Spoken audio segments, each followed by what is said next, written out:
point, the sergeant is given the command to fire 3 rounds at will. So at this point, each man loads and fires as fast as he's individually able to do without the direct direction and loading procedure by the sergeant. You've got to keep in mind, folks, at the time this would have happened in battle, your opponent would have been lined up just about that tree line shooting back at you.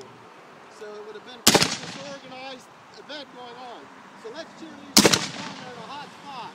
Come on, boys! Point it to them! That's it, fire, man!